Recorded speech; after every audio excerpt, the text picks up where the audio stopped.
Kita bisa melihat kesamaan-kesamaan cerita yang bersumber dari kitab suci sebagai berikut. 1. Menurut Bible pendiri Tower of Babel adalah Nimrod anak dari Kus bin Ham bin Nuh, sedangkan menurut Book of Jubilee tinggi Tower of Babel adalah 2,484 meter. Ini adalah bangunan yang tertinggi di dunia dan belum ada yang menyamainya sampai saat ini. 2. Menurut Al-Quran kaum Ad mendirikan pilar-pilar yang sangat tinggi yang belum pernah dibuat sebelumnya di muka bumi. 3. Menurut mitologi Yunani Atlas menopang langit dan bumi dan disimbolkan dengan pilar yang menjulang tinggi menyentuh langit. Bapa dari Atlas menurut mitologi Yunani adalah Iapetus yang kemungkinan adalah Iaphitus bin Nuh. Sedangkan menurut Plato, bapa dari Atlas adalah Poseidon yang kemungkinan adalah Sidon bin Kanaan bin Ham bin Nuh. 4. Menurut mitologi India Kashyap adalah bapa dari para Adityas yang juga dikenal sebagai para Devas. Kashyap kemungkinan adalah Kus bin Ham bin Nuh, sedangkan para Adityas kemungkinan adalah kaum Ad. Istri-istri Kashyap adalah anak-anak Prajapati atau Iaphitus bin Nuh. 5. Jadi kaum Ad kemungkinan adalah keturunan Iaphitus dan Ham. Ini juga sesuai narasi Bible di mana pendiri Tower of Babel adalah Nimrod anak dari Kus bin Ham bin Nuh. Sesuai juga dengan legenda bangsa Arab bahwa kaum Adites, Ad, adalah keturunan Ham bin Nuh. Jadi para Adityas dari mitologi India itu kemungkinan adalah Nimrod dan kaumnya yang membangun Tower of Babel yang mempunyai tinggi 2,484 meter. Ini yang disebutkan oleh Al-Quran sebagai kaum Ad yang membangun pilar-pilar Iram yang tidak pernah dibuat sebelumnya di muka bumi ini. Dan ini yang disebut sebagai Atlas dalam mitologi Yunani yang juga terkenal dengan pilarnya yang sampai menyentuh langit, dan Atlas juga merupakan anak dari Iapetus atau Iaphitus bin Nuh. 6. Kaum Ad dihancurkan oleh angin menurut Al-Quran. Menurut Bible Menara Babel juga dihancurkan oleh angin. Menurut mitologi India, Indra pemimpin para Adityas Devas, adalah penguasa angin badai dan petir. Menurut mitologi Yunani, para Titans kelompok raksasa di mana Atlas adalah salah satunya, dihancurkan oleh Zeus sang penguasa angin badai dan petir. 7. Kaum Ad digambarkan sebagai kaum yang sombong akan kekuatan mereka dan suka menyiksa dengan bengis dan kejam atau bisa juga dikatakan kaum Ad mempunyai ciri kaum penjajah imperialis. Di Bible disebutkan, Tuhan membesarkan Iaphitus bin Nuh dan keturunannya. Dan ia akan tinggal di tenda-tenda milik Sam bin Nuh dan keturunannya. Dan Kanaan bin Ham bin Nuh dan keturunannya akan menjadi pelayan-pelayannya. 8. Di mitologi India, para Adityas Devas dipuja dan disembah. Di mitologi Yunani para Titans, di mana Atlas adalah salah satunya, merupakan kelompok raksasa yang tadinya menguasai dunia. Setelah itu karena kekejaman Cronus pemimpin Titan maka Zeus mengadakan konfrontasi dan mengalahkan para Titan. Sebagai tambahan informasi dari mitologi India ada kisah daerah Patala yang merupakan daerah tempat tinggal para Asura.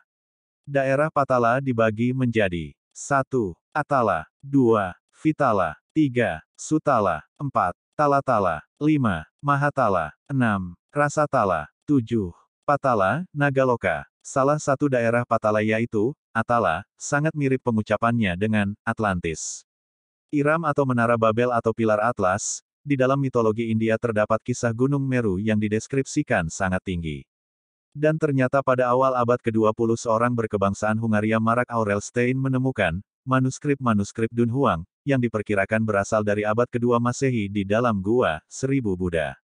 Menariknya salah satu dokumen menggambarkan Gunung Meru sebagai sebuah menara.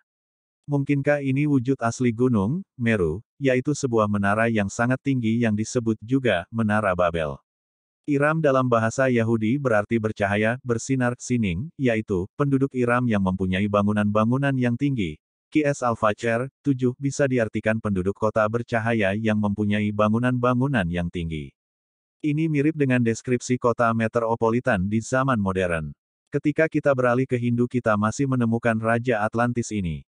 Dalam buku Sanskerta kita menemukan referensi untuk dewa disebut Devanahusa, yang telah diidentifikasi oleh para sarjana dengan Dionysos. Dia terhubung dengan sejarah tertua dan mitologi di dunia. Dia dikatakan telah menjadi kontemporer dengan Indra, Raja Meru, yang juga didewakan, dan yang muncul dalam Veda sebagai bentuk utama dari representasi yang tertinggi. Warna-warna hangat imajinasi yang digunakan dalam menggambarkan kebesaran Devanahusa untuk waktu yang ia kontrol berdaulat urusan di Meru. Dia menaklukkan 7 Dwipas, dan memimpin pasukannya melalui semua negara yang dikenal di dunia, dengan cara kebijaksanaan tak tertandingi dan kepahlawanan ajaib ia membuat kerajaannya yang universal. Petik 2. Di sini kita melihat bahwa Dewa Besar Indra, dewa utama dari orang Hindu, sebelumnya Raja Meru, dan bahwa Deva Nahusa, Deva Nusas, Deonisas juga telah Raja Meru, dan kita harus ingat bahwa Theopompus memberitahu kita bahwa Pulau Atlantis itu dihuni oleh Meropes. Lenormand telah mencapai kesimpulan bahwa orang-orang pertama di dunia kuno, orang-orang Mero. Agama Veda tidak mengenal berhala, kata Max Muller, penyembahan berhala di India adalah formasi sekunder, degradasi dari ibadah yang lebih primitif dari dewa yang ideal. Itu adalah murni ibadah matahari, seperti berlaku di Peru pada kedatangan orang-orang Spanyol. Itu sesuai dengan deskripsi Plato tentang agama Atlantis. Dalam agama Atlantis telah mencapai semua pikiran besar yang mendasari kepercayaan modern. Mereka telah mencapai ke konsepsi universal, maha kuasa, penyebab pertama yang besar. Atlantis telah menyembah satu Tuhan ini di Peru dan di awal Mesir, mereka memandang matahari sebagai lambang perkasa, jenis, dan perangkat dari satu Allah ini. Konsepsi seperti hanya bisa datang dengan peradaban yang sudah maju. Hal ini kemudian bahwa ilmu pengetahuan telah menyadari ketergantungan semua kehidupan duniawi pada sinar matahari. Orang-orang dari Atlantis telah percaya bahwa jiwa manusia itu abadi, dan bahwa ia akan hidup kembali dalam tubuh materinya. Dengan kata lain, mereka percaya pada kebangkitan tubuh dan hidup yang kekal. Mereka sesuai di balsam mereka yang mati. The Duke of Argyll, The Unity of Nature, mengatakan, kami telah menemukan dalam catatan paling kuno bukti bahasa Arya bahwa indikasi pemikiran keagamaan yang lebih tinggi, lebih sederhana, dan lebih murni seperti yang kita kembali ke masa, sampai akhirnya, dalam komposisi yang sangat tertua suara manusia yang telah turun kepada kami menemukan ilahi yang dibicarakan dalam bahasa luhur yang membentuk pembukaan doa. Kota Atlantis menurut Plato dalam teks Critias mempunyai bangunan-bangunan yang dilapisi emas karena itu pantas bila disebut kota bercahaya, Iram. Atau bisa juga kemungkinan peradaban Atlantis memiliki teknologi yang sudah maju sehingga mempunyai teknologi lampu sehingga di malam hari kotanya terlihat bercahaya. Kalau kita melihat deskripsi Menara Babel kaum Ad, dari Bible Genesis chapter 11 lokasinya di suatu tempat di arah timur yang bernama Sinar. Coba banding dengan deskripsi Iram dalam bahasa Yahudi yang juga berarti bersinar, bercahaya. Sedangkan kata sinar dalam bahasa Melayu mirip dengan kata sinar yang dikutip Bible. Bahkan arahnya pun ke arah timur, dengan asumsi bahwa bahtera Nabi Nuh AS mendarat di sebuah tempat di Timur Tengah maka arah timur dari Timur Tengah mengarah ke benua Asia. Seperti yang dituliskan pada buku, Prof. Aricio Nunes dos Santos, Atlantis the Lost Continent Finally Found, dan buku terbaru tulisan Dr. Denny Hillman, Plato tidak bohong, yang keduanya mengindikasikan bahwa letak Atlantis adalah di Indonesia. Kalau kita perhatikan kata-kata, apakah kamu mendirikan pada tiap-tiap tanah tinggi bangunan untuk bermain-main, dalam Qs Asysyuara, 128. Sebenarnya ini mirip deskripsi Atlantis yang juga mempunyai banyak dataran tinggi menurut Plato dalam teks Critias. The whole country was said by him to be very lofty and precipitous on the side of the sea. Namun demikian deskripsi kehancuran kaum Ad oleh angin dan petir ternyata tidak sama dengan deskripsi kehancuran Atlantis oleh Plato dalam teks Critias yang dideskripsikan terjadi dalam satu hari oleh bencana gempa dan banjir. Bencana tersebut menurut saya lebih mirip dengan bencana yang menimpa kaum Samud, karena itu mereka ditimpa gempa, maka jadilah mereka mayat-mayat yang bergelimpangan di tempat tinggal mereka. Surat Al-A'raf ayat 78. Kaum Samud ini menurut Al-Qur'an adalah pewaris, penerus langsung kaum Ad dan juga mendapatkan tanah mereka. Dan ingatlah olehmu di waktu Tuhan menjadikan kamu pengganti-pengganti, yang berkuasa, sesudah kaum Ad dan memberikan tempat bagimu di bumi. Kamu dirikan istana-istana di tanah-tanahnya yang datar dan kamu pahat gunung-gunungnya untuk dijadikan rumah, maka ingatlah nikmat-nikmat Allah dan janganlah kamu merajalela di muka bumi membuat kerusakan. Qs Al-A'raf 74. Kaum Samud mempunyai kekhususan yaitu mereka gemar memahat gunung untuk dijadikan tempat tinggal.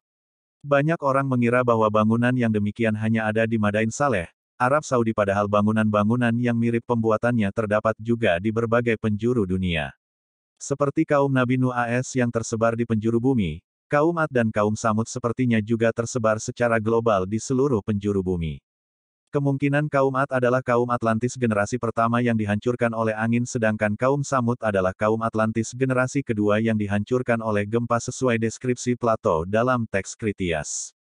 Dan kalau kita perhatikan kata-kata, kamu dirikan istana-istana di tanah-tanahnya yang datar, dalam Qs al-Araf, 74, kata-kata, tanah-tanahnya yang datar, ini mirip dengan deskripsi Plato dalam teks Critias mengenai dataran yang datar di Atlantis. Dan dalam teks Critias diceritakan juga bagaimana Poseidon mengubah bukit pusat kota Atlantis menjadi lingkaran-lingkaran benteng yang mengalir air di antaranya. Ini pada prinsipnya sama dengan keahlian memahat gunung kaum Samud. Menariknya ada legenda Mount Shasta di AS yang mengisahkan cerita sebuah peradaban peninggalan Lemuria yang sekitar 11.000 tahun yang lalu mengungsi karena sebuah bencana maha dahsyat di Lemuria ke dalam gunung Mount Shasta. Dikisahkan peradaban tersebut membangun sebuah kota bawah tanah di dalam gunung Mount Shasta. Kemampuan ini mirip dengan kemampuan kaum Samud Nabi Saleh AS, yang bisa memahat gunung untuk dijadikan tempat tinggal. Bencana yang menimpa Atlantis diperkirakan terjadi sekitar 11.000 tahun yang lalu. Ini sebuah kebetulan yang sangat menarik. Apakah Lemuria dan Atlantis itu sama? Beberapa sumber menyatakan bahwa Atlantis adalah penerus Lemuria. Kita tahu kaum Samud adalah penerus dari kaum Ad. Apakah Lemuria mengacu ke peradaban yang dibangun pertama kali oleh kaum Ad? Apakah Atlantis mengacu ke peradaban kaum Samud? Kapan kiranya kaum Ad muncul di muka bumi dan di manakah lokasi peradaban kaum Ad ini? Kota Kristal Atlantis. Penemuan ini didapatkan dalam dokumen kuno yang dibuat oleh Robert Charmux sama menakjubkannya dengan penemuan kota yang terendam di bawah air yang terletak di Kepulauan Bahama oleh 5 orang penyelam pada tahun 1970, piramida dengan corak emas yang megah dikelilingi oleh kubah-kubah, bangunan-bangunan persegi panjang, peralatan-peralatan metal yang tidak teridentifikasi, dan patung yang di atasnya terdapat misterius yang berisi 7 miniatur piramida. Kristal tersebut, dibawa ke permukaan oleh Dr. Ray Brown, diketahui bahwa kristal tersebut dapat memperkuat energi benda yang dilewatinya. Kristal tersebut memancarkan cahaya yang dapat menyembuhkan penyakit. Kristal tersebut dibuat dengan metode yang masih tidak diketahui oleh para ilmuwan yang menelitinya saat ini. Kristal tersebut ditemukan pada ruangan yang bersinar secara misterius di dalam piramid bawah air dengan peralatan semacam pistol cahaya yang menyinarinya. Kamera Kirlian, yang dapat merekam gambar-gambar di luar batas kemampuan manusia. Dalam pengamatan tersebut terlihat ada hal yang seperti menampakkan sebuah mata di dalam kristal yang tidak tampak oleh mata telanjang. Masih belum diketahui teknologi mana yang dapat membuat jalan yang terdiri dari campuran antara aspal dan mengandung magnesium oksida dan kerikil yang rata sejauh ratusan mil yang tetap utuh di dasar laut dalam kondisi lebih dari 10.000 tahun lebih. Jalan ini ditemukan di bawah air, pada pantai timur oleh kapal selam penyelam dalam Aluminaut. Pada tahun 1977, terjadi sebuah kejadian misterius di Samudera Atlantik yang berhubungan dengan teknologi yang tidak diketahui. Sebuah piramida setinggi 650 kaki secara misterius bercahaya, dengan air berwarna putih yang berkilauan yang berubah menjadi hijau. Sebuah warna yang kontras dengan gelapnya air pada kedalaman laut. Penemuan itu difoto oleh Al-Marahal pada ekspedisi Kaisal. Foto-foto Dr. William Bells 1958 yang diambil pada dasar Samudera Atlantik menunjukkan sebuah puncak menara berukuran sekitar 6 kaki muncul di sebuah dasar yang menyerupai roda gigi dengan sinar yang aneh keluar dari dasar lubang. Apakah ini merupakan bekas lampu abadi, yang sering dituliskan oleh peneliti-peneliti kuno? Lampu abadi, itu diberi tenaga oleh sebuah tenaga kosmik interdimensi yang diambil keluar dari atmosfer oleh sebuah bentuk konduktor kristal pada puncak piramid gedung. Piramida yang lebih besar dari gedung-gedung yang pernah dibuat di dunia pada masa modern telah ditemukan pada dasar Samudera Atlantik, di China, dan di Mesir belum dapat disaingi teknologi kita. Piramida-piramida ini memiliki semacam semen yang diakui oleh peneliti-peneliti kita jauh lebih baik dari yang kita gunakan sekarang. Tulisan-tulisan kuno menyebutkan bahwa piramida dilambangkan sebagai kapsul waktu yang berisi sejarah dan teknologi dari kerajaan matahari dan teknologi Atlantis. Sebuah piramida yang sangat besar, di kedalaman 10.000 kaki pada Samudera Atlantik, dilaporkan telah ditemukan dengan kristal yang berdenyut-denyut di puncaknya, oleh ekspedisi Tony Bennett. Grup ini juga menemukan sebuah lembaran kristal, dan mengatakan jika seberkas cahaya dipancarkan melaluinya, akan tampak tulisan misterius di dalamnya. Lebih banyak lagi piramid-piramid bawah air yang ditemukan di Amerika Tengah, Yucatan, dan Louisiana, di mana puncaknya juga ditemukan di Selat Florida. Sebuah bangunan pualam bergaya Mesir ditemukan di antara Florida dan Kuba. Adakah hubungannya dengan tiang yang memancarkan energi yang ditemukan oleh Dr. Zing di Bahama pada tahun 1957? Zing juga membawa barang-barang temuan yang diambil dalam penyelam ke Laut Atlantik, dan telah diinterview oleh agen MIN internasional, Steve Forsberg. Salah satu penemuan yang menakjubkan dari dasar Samudera Atlantik dilaporkan oleh kru Kapten Reyes pada kapal penyelamat Thalia dari Spanyol. Mereka merekam bermil-mil kuil berpilar, patung-patung, dan jalan besar yang berliku, dengan jalan-jalan kecil bercabang keluar dari pusat seperti ruji pada roda, serta kuil dan piramid yang sangat megah. Dari kota ini, seperti kota yang ditemukan di perairan Spanyol oleh ekspedisi Dr. Maxine Asher dan kemudian ditemukan oleh ekspedisi Profesor Akayonov, semua didokumentasikan dalam foto, menunjukkan kesamaan dengan deskripsi Plato tentang Atlantis. Lebih dari 30 reruntuhan yang berbeda telah diketemukan di dasar Laut Atlantik sejak tahun 1956, dan dalam perpustakaan kuno, beberapa peta tua menunjukkan Atlantis dan laut penghubungnya telah ditemukan. Pulau yang diketahui sebagai ibu kota dari negara pada benua yang menyebar dari Afrika Utara dan Eropa menuju Florida dengan iklim tropis pada pantai barat dan selatan, serta iklim dingin pada bagian utara dan timur. Selain Gunung Padang, Gunung Sadahurip di Garut, Jawa Barat juga tidak lepas dari perhatian para pemerhati sejarah peradaban. Bentuknya yang hampir presisi menyerupai limas atau bangunan piramida di Mesir menjadi salah satu alasan beberapa pemerhati mencurigai gunung ini bukanlah gunung sebagaimana biasanya. Diduga, di balik timbunan tanah, Sadahurip adalah bangunan tinggalan peradaban masa lampau. Di antara artefak yang pernah ditemukan di sekitar Gunung Sadahurip adalah batu prasasti yang berukirkan menyerupai sebuah tulisan. Menurut Plato dan ahli-ahli sejarah lainnya, Atlantis memiliki pemerintahan yang paling maju dan damai di dunia pada puncaknya. Dan selama ribuan tahun bumi berada dalam masa damai dengan bentuk sistem politik yang belum ada tandingannya. Ahli-ahli sejarah dan pertualang yang dihormati, seperti Diodorus, Marcellinus, Proculus, Plutarch, Herodotus, Timagenus, Aelenus, Theopompos, dan lebih banyak lagi.